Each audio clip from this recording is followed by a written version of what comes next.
Salma Karya Putri, berasal dari Program Studi Administrasi Pendidikan, Fakultas Ilmu Pendidikan, mahasiswi dari Universitas Negeri Padang. Nah, pada pertemuan kali ini, kita akan membahas tentang komunikasi verbal dan nonverbal dalam mata kuliah komunikasi organisasi. Komunikasi secara prinsip yang mesti diingat, yang mesti diyakini, dan yang mesti dipahami, kita coba review dulu ke belakang. Komunikasi adalah proses penyampaian informasi atau message atau pesan antara seseorang atau yang kita sebut sebagai komunikator. Sebagai sumbernya, pesan dan komunikan dengan orang yang dijadikan sebagai tujuan si penerima pesan. Dengan menggunakan bahasa verbal ataupun nonverbal. Jadi, kadang-kadang dua hal ini tidak parsial, tidak dipisah sendiri-sendiri, tapi saling melengkapi. Seperti saya bicara pada hari ini, saya bicara sekarang di depan layar Anda. Mana yang termasuk kategori verbal, mana kegiatan saya pada saat berbicara sekarang adalah nonverbal, dan apa fungsinya kegiatan nonverbal gerakan tangan ini. Ketika tekanan suara saya ini menyampaikan sesuatu ke kalian. Jadi, ada verbal dan nonverbal pada saat satu kesatuan kejadian proses komunikasi, dia tidak dilakukan secara parsial sendiri-sendiri, meskipun kadang-kadang itu bisa dimanfaatkan. Dalam rangka apa kedua makna dan bahasa ini dilakukan?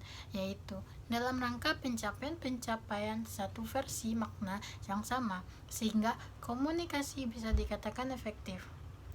Jadi, efektif dalam sebuah komunikasi bisa dikatakan ketika inti pesan sama persis disampaikan dan dengan yang diterima oleh si komunikator dan si komunikan. Secara efektif apabila setiap orang yang terlibat dalam komunikasi dapat menyerap makna yang tadi disampaikan. Inti dari komunikasi itu, inti dari informasi atau message atau pesan tadi yang sama dengan yang disampaikan oleh si komunikator terhadap si komunikan, pada saat itulah komunikasi dikatakan efektif. Jika sebaliknya, maka komunikasi dianggap gagal atau terjadi mispersepsi, mismakna sehingga yang dia tangkap tidak sama. Sebagai seorang komunikator, guru dan dosen adalah komunikator, maka dituntut kehandalannya dalam memanfaatkan bahasa verbal dan nonverbal, sehingga minim yang ditangkap oleh siswa dan seharusnya sama persis maknanya dengan apa yang kita ingin sampaikan. Begitu juga ketika kita berbicara dengan seseorang atau sekelompok orang atau dengan teman-teman, dengan orang tua, ketika terjadi mispersepsi, ketidaksamaan, pada saat itulah bisa dikatakan miscommunication atau gagalnya efektivitas komunikasi yang dijalankan. Kita lihat dari pengertian bahasa komunikasi verbal, kata dasarnya verb, artinya kata jadi. Komunikasi atau penyampaian pesan atau message atau informasi dengan menggunakan kata-kata melalui rangkaian kata-kata, rangkaian bahasa ke dalam satu pola yang memiliki arti atau makna tertulis atau lisan. Jadi verbal berupa kata-kata yang jelas. Komunikasi nonverbal merupakan tindakan dan atribut. Atribusi lebih dari penggunaan kata-kata yang dilakukan oleh seseorang atau komunikator atau sumber bahasa atau sumber informasi kepada seseorang atau kepada pihak lain dengan melakukan pertukaran makna untuk penyampaian umpan balik. Jadi, tindakan ada atribut, ada simbol, makna, mana berarti nada suara, tekanan suara berubah, pandangan mata untuk meyakinkan, mimik wajah ketika marah, ketika serius, penekanan memberikan bold pada setiap kalimat. Itulah nonverbal, gerakan tangan atau memperkuat apa yang disampaikan. Maka komunikasi itu adalah satu kesatuan utuh antara verbal dan nonverbal. Jadi tidak bisa hanya memanfaatkan suara saja, maka hati ketika berbicara dari handphone, karena kadang-kadang kejujuran tidak bisa kita deteksi. Banyak sekali kondisi mispersepsi yang terjadi ketika kita baca WA, informasi lewat bahasa tertulis saja, tanpa melihat keseluruhan makna atribut yang dimanfaatkan yang digunakan melalui bahasa nonverbal si komunikator. Maka dalam bahasa SMS, WA itu orang yang menyampaikan halus, kadang-kadang kita bisa terima kasar. Orang yang menyampaikan di titik dan komanya salah bisa membakar emosi. Padahal maksudnya belum tentu itu, maka hati-hati. Memainkan emosi pada saat membaca pesan tertulis saja tanpa melihat langsung atribut-atribut yang dimanfaatkan sebagai konteks bahasa nonverbal dari seorang komunikator. Unsur-unsur penting dalam komunikasi verbal. Dalam komunikasi verbal berarti menggunakan bahasa berupa kata-kata, tertulis, ataupun lisan. Pertama, unsurnya adalah bahasa itu sendiri.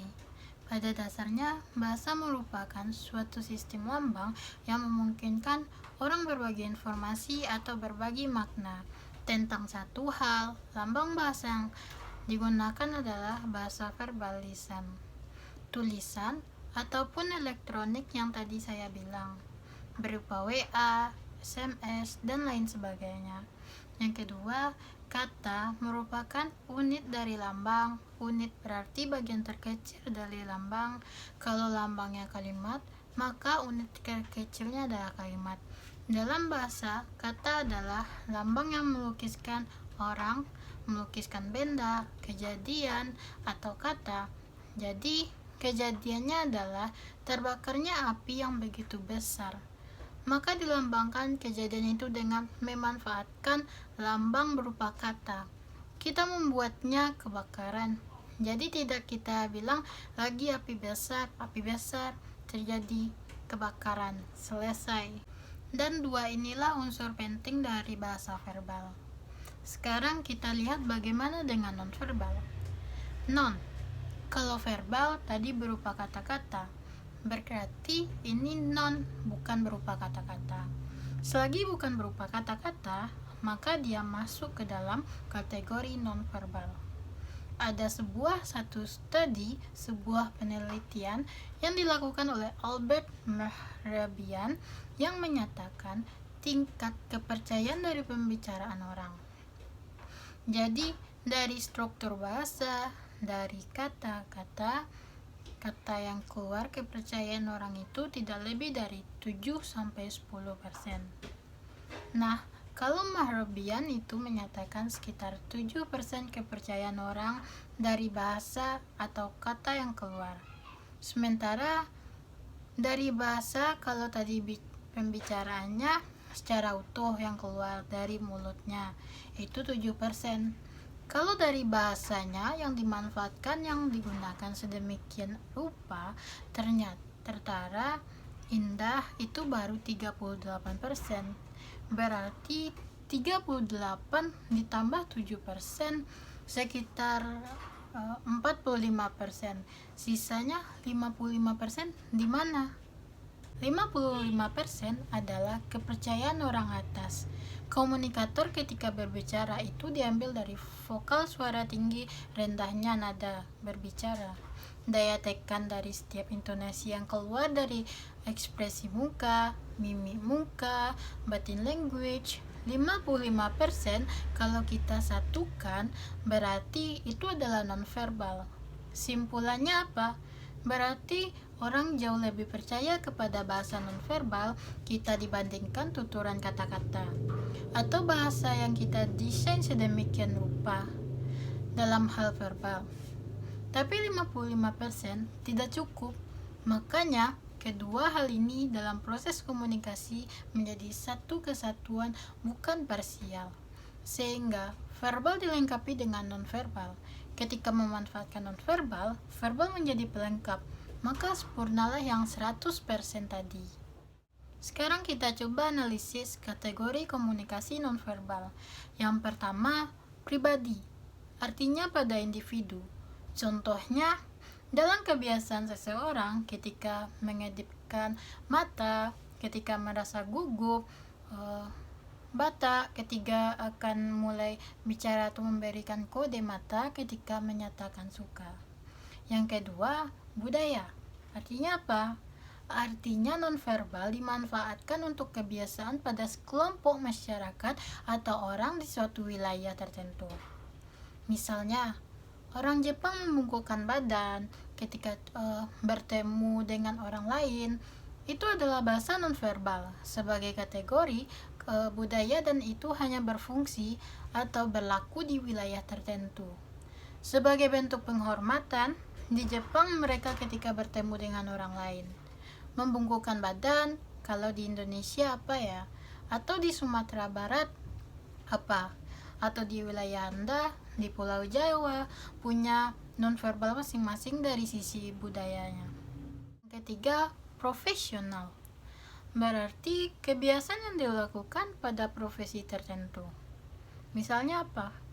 Misalnya, kebiasaan seorang yang bekerja di level atas di hotel yang memiliki standar tinggi dalam apa? Dalam berpakaian, meskipun tidak sedang bekerja. Nah, ini profesional. Kebiasaan orang pada profesi tertentu, seperti kebiasaan seorang yang bekerja di hotel atau di level tertentu yang tinggi, yang memiliki standar tinggi pula, maka dimanapun dia berada, itu adalah sebuah penghormatan untuk menunjukkan jati dirinya.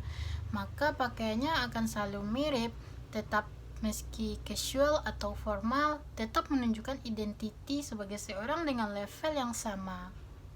Yang keempat, kebenaran umum. Artinya kebiasaan hampir seluruh manusia di dunia. Misalnya, kebiasaan orang menganggukkan sebagai tanda setuju, melambaikan tangan, tanda tidak setuju. Yang keempat, kebenaran umum. Artinya kebiasaan hampir seluruh manusia di dunia. Misalnya, kebiasaan orang menganggukkan sebagai tanda tidak terima, tanda tidak setuju, berarti oke, segala macam. Ketika sedih, air mata keluar. Ketika bahagia, mereka tertawa. Nah, itu indikasi-indikasi nonverbal. Yang kelima, random. Artinya memang acak, tidak mengubah pesan. Misalnya, ketika seseorang berbicara, kemudian dia bersin, maka ini tidak berubah pesan apapun. Jadi, bersin pada saat itu tidak berfungsi sebagai nonverbal untuk mengganti pesan verbal, hanya sebagai tanda bahwa orang tersebut sedang flu atau sakit, maka itu disebut random. Jadi, jangan pada saat berbicara tiba-tiba batuknya itu jangan dimaknai dulu, lihat dari presentasinya. Jangan-jangan memang batuknya akan sering keluar, itu indikasi bahwa dia memang kurang sehat. Setiap nonverbal yang kita gunakan pada saat komunikasi verbal terjadi, itu memiliki 5 fungsi. Sekurang-kurangnya saya dapat dari kategori yang disampaikan oleh Jalaluddin, buku yang dikarang oleh Jalaluddin. Dan Jalaluddin sendiri juga mengambilnya dari pendapat Michael atau Net. Tapi apa yang disalurkan oleh Net ini dan Jalaluddin sama persis, menyebutkan 5 fungsi pesan nonverbal yang dihubungkan dengan pesan verbal. Jadi ketika verbal sekarang, gerakan tangan, gerakan body language, pandangan mata, tekanan suara atau intonasi, mimik muka, gestur yang muncul secara keseluruhan itu punya 5 fungsi. Yang pertama disebut sebagai repetisi, artinya pengulang. Mengulang gagasan informasi, pesan yang telah disampaikan secara verbal. Misalnya, mengangguk setelah bilang iya benar, maka kita mengangguk duluan. Ketika betul, kita langsung betul. Serius? Oke. Nah, ini namanya repetisi, artinya verbal, yang diikuti dengan gerakan non-verbal untuk mengulang pesan yang sama, pesan dari kata-kata yang sama persis, artinya dengan, jadi untuk mempertegas, memperkuat, atau mengulangi pesan verbal. Yang kedua, substitusi, artinya menggantikan lambang-lambang verbal. Jadi apa yang diucapkan secara verbal, tertulis ataupun lisan, itu digantikan dengan non-verbal. Misalnya, tanpa sepatah kata, tanpa harus berbicara, menggunakan kalimat atau bahasa apapun, ketika memanggil orang kita langsung melambaikan tangan. Apalagi di tengah atau kerumunan, atau memanggil menegak keluar dari ruangan besar itu dari banyak orang. Jadi ada saatnya nonverbal dimanfaatkan sebagai substitusi pengganti lambang-lambang bahasa verbal. Jadi tidak mengeluarkan bahasa-bahasa atau kata-kata verbal tertulis ataupun tulisan, tapi langsung digantikan dengan bahasa verbal berupa gerakan. Ketika ada orang berbicara di depan, bagaimana kira-kira pendapat Anda tentang ini? Setuju nggak? Maka kita langsung angkat jempol. Maka ini berarti memainkan fungsi substitusi dari komunikasi nonverbal. Yang ketiga, kontradiksi. Fungsi kontradiksi menolak pesan verbal dan memberikan makna lain terhadap pesan verbal. Contohnya apa? Memuji tapi mencibir, seperti cantik ya. Sedang berkata Anda benar-benar, atau bilang ih dia keren banget, ya hebat. Tapi tatapan mata, body language. Jadi kontradiksi dalam rangka apa? Membuat orang lain bingung atau merahasiakan tertentu dari komunikasi kita dengan seseorang di depan kita terhadap orang yang ada di sekitar. Jadi banyak yang dimanfaatkan kondisi ini untuk menjaga kerahasiaan dari inti pembicaraan kita. Yang keempat, komplimen. Komplimen apa? Melengkapi, memperkaya makna pesan dari bahasa verbal dengan pengguna nonverbal tadi. Misalnya, air muka ini bukan air yang berada di muka, tetapi mimik wajah. Anda ketika mengeluarkan mimik wajah menunjukkan tingkat penderitaan yang tidak terungkap dengan kata-kata itu. Komplimen namanya memperkaya kesedihan, kegusaran, dan persoalan yang kita hadapi dilengkapi dengan mimik wajah yang menderita tingkat tinggi. Yang kelima, asentuasi. Menegaskan pesan verbal atau menggarisbawahi. Misalnya, Anda mengungkapkan betapa jengkelnya Anda dengan memukul meja. Itu 5 fungsi tadi. Teman-teman mahasiswa semuanya masih dalam mata kuliah komunikasi organisasi, dan kita masih berbicara atau menganalisis lebih jauh tentang komunikasi verbal dan nonverbal yang sering kali kita lakukan, tapi kadang-kadang kita tidak tahu maknanya. Kenapa setiap kita berbicara tangan selalu bergerak? Kenapa ketika kita berbicara tiba-tiba intonasinya berubah? Kenapa kita ketika berbicara keningnya berkerut, tatapan matanya, air mukanya berubah, body language juga ikut serta? Jadi nggak ada orang berbicara itu seperti robot. Semua panca inderanya bergerak sesuai dengan aturan yang sudah memang pada tempatnya akan keluar begitu.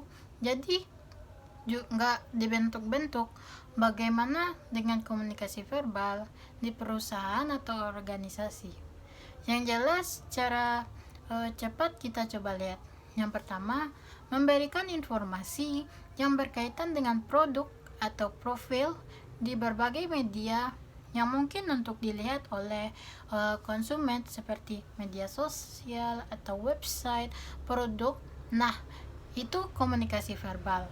Jelas kelihatan apa berupa iklan, berupa nama, logo, dan segala macam. Selain itu, juga di media cetak seperti brosur yang disebarkan, bahasa atau komunikasi verbal di perusahaan juga secara verbal dilakukan dengan pembicaraan lebih tatap muka.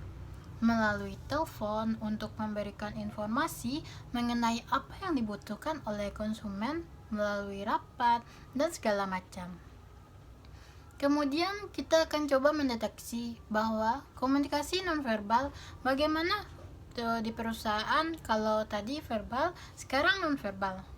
Komunikasi nonverbal ini adalah metode komunikasi yang dilakukan perusahaan dengan mengikut atau menyelenggarakan kegiatan-kegiatan atau berupa event-event promosi yang merupakan bagian dari komunikasi secara nonverbal yang berkaitan dengan tindakan persuasif yang dilakukan oleh perusahaan. Kemudian komunikasi nonverbal juga dilakukan dengan interaksi tatap muka dengan konsumen, dengan halayak, dengan publik, dengan masyarakat. Itu bisa dilihat dari apa? Dari cara berpakaiannya yang rapi, yang sopan. Ketika bertemu dengan klien itu mengindikasikan bahwa kehormatan, mengindikasikan level kedudukan, mengindikasikan kesopanan menerima orang lain, penghormatan, serta pemilihan tempat ketika bertemu. Bertemunya di mana? Di pinggir jalannya. Itulah maka identifikasi secara tidak langsung. Anda menganggap orang itu tidak penting atau memang Anda sepertinya tidak menghargai mereka. Satu posisi di mana tempat yang kita pilih untuk bertemu itu menentukan level, menentukan kapabilitas, menentukan makna, ada makna implisit di belakangnya. Nah, itu bahasa nonverbal. Maka hati-hati dalam memanfaatkan atau menggunakan bahasa nonverbal. Maka ini penting untuk dibahas karena tidak semua orang yang memahami bahasa nonverbal ternyata punya makna parsial yang bisa dipahami, dideteksi, diartikan oleh orang lain tanpa kita sadari. Bagaimana kondisi sebenarnya di lapangan? Apa yang Anda alami? Apakah Anda memahami? Kapan ketika Anda berbicara dengan lawan bicara Anda, dengan teman Anda, dengan saudara, dengan orang tua? Kapan nonverbal keluar? Dan kapan verbal Anda memanfaatkan? Kapan pula kedua bahasa ini, verbal dan nonverbal, saling berinteraksi di antara keduanya saat satu komunikasi terjadi? Dan apakah fungsi-fungsi yang 5 tadi berjalan? Fungsi yang sering kali Anda manfaatkan. Ini bagian dari analisis yang perlu kita telaah lebih jauh, sehingga pada akhirnya kita bisa memahami bahwa sebegitu menariknya sebuah komunikasi. Maka sebegitu luar biasanya juga sering seorang pembicara publik ketika memanfaatkan semua bahasa nonverbal sebagai pelengkap sesuai dengan fungsi-fungsi tadi. Pada saat menuturkan informasi atau message di depan publiknya dengan menggunakan bahasa-bahasa verbal. Baik teman-teman mahasiswa, kita sampai ke bagian akhir untuk mata kuliah komunikasi organisasi dalam kaitannya. Kita membahas bagaimana persepsi Anda tentang keberbedaan atau saling memanfaatkan pengkategorian bahasa verbal dan nonverbal. Bagaimana melaksanakan fungsi demi fungsi dari komunikasi nonverbal ini pada saat verbal dimanfaatkan, mulai menganalisis kenapa setiap kita berbicara gerakan akan muncul, tata bahasa akan berubah, raut muka akan berubah, gerakan tangan tidak dibuat-buat, tapi dia akan muncul dengan sendirinya. Karena mustahil kita akan berbicara besar. Tangan gerakan ini akan mengikuti postur sesuai dengan apa yang diminta oleh verbal. Karena otak berbicara langsung turun melalui mulut, kata-kata, dan itu diekspor melalui gerakan body language kita, maka dia akan menuntun ketika kita bisa berbicara besar, maka akan keluar pertanda seperti ini. Ketika mengatakan kecil, ukurannya pasti akan begini. Ketika oke, pasti akan begini. Dan bersyukurlah untuk Anda yang fleksibel, yang membiasakan diri memainkan peran-peran verbal dengan tata bahasa body language yang enak untuk dilihat ketika berbicara. Ketika Anda menyampaikan sesuatu bahasa nonverbal, justru memperindah, memperkuat, memperkaya bahasa verbal yang Anda manfaatkan, dan ini Semua diperoleh kalau Anda memahami kategori public speaking. Jadi, untuk menjadi pembicara yang handal dengan keseluruhan bahasa nonverbal yang tadi kita analisis adalah ketika Anda benar-benar bisa memanfaatkan kemampuan komunikasi atau public speaker Anda. Maka, kemampuan komunikasi verbal dan nonverbal sangat menentukan kepiawaian Anda, dan setiap kita terlahir sebagai public speaker, dimanapun, apapun kondisinya. Mungkin tidak formal, tetapi pada kondisi informal, Anda akan berhadapan dengan orang banyak, menentukan dan menuntut Anda untuk memainkan peran Anda sebagai public speaker, dan itu kemampuan menganulit bahasa-bahasa verbal yang langsung dilengkapi diperkaya oleh kemampuan bahasa nonverbal itu merupakan satu kesatuan. Jadi akan semakin enak kalau orang berbicara kok lentur, tidak dibuat-buat, tidak kaku gerakan tangannya, senyumannya, tatapannya, matanya, raut mukanya, air mukanya, dan itu perlu dilatih sebenarnya. Terima kasih banyak, mudah-mudahan bermanfaat untuk kita bersama. Saya Salma Karya Putri, undur diri dulu. Bila saya ada salah, mohon dimaafkan. Wabillahi taufiq wal hidayah. Wassalamualaikum warahmatullahi wabarakatuh.